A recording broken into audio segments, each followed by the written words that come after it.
last year this time, we have 5 times more infections. We expect 100 million people to be impacted. What? And then you got the monkeypox. Right. And so the mother of 2 of my children died. Of what? From COVID. Wow.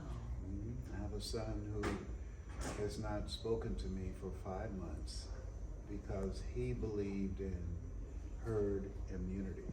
He would not take the shot. He convinced his mother not to take the shot. And they went to the small church they have, and they said that they were covered by the blood. And she and her brother died 5 days later. And so he feels so guilty, he won't talk to any of us. Yeah. Wow. Yes, it's a different space. Yeah. So what's most important to you in life now? With all that you've Something done? that T.D. Jakes said, which I agree with, and it just jarred me. He said, "There's no success without successorless." Yes, sir. You know, but that the things that I've learned on how to create an experience with an audience and be able to have the diversity of speaking people from all walks of life, that there's a process.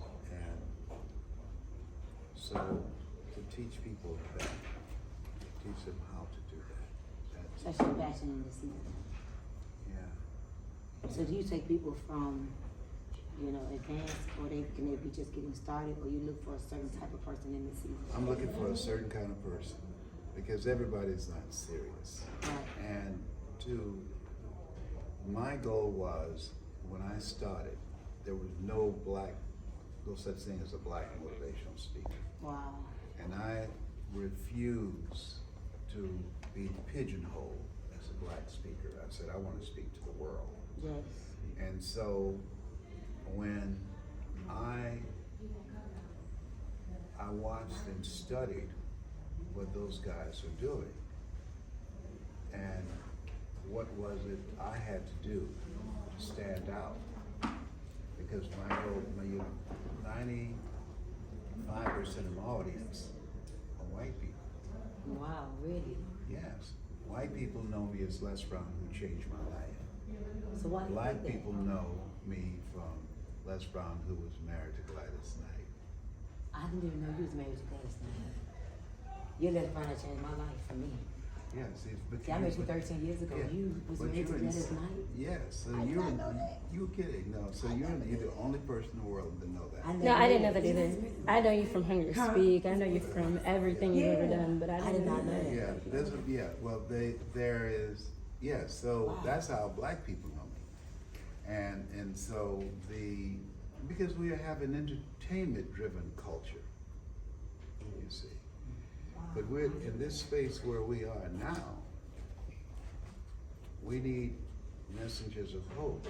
I can't tell you the number of people that relatives, my business partner, Valerie Parker, her nephew, straight A student, threw himself in the path of a train, committed suicide, 17 years old. Wow.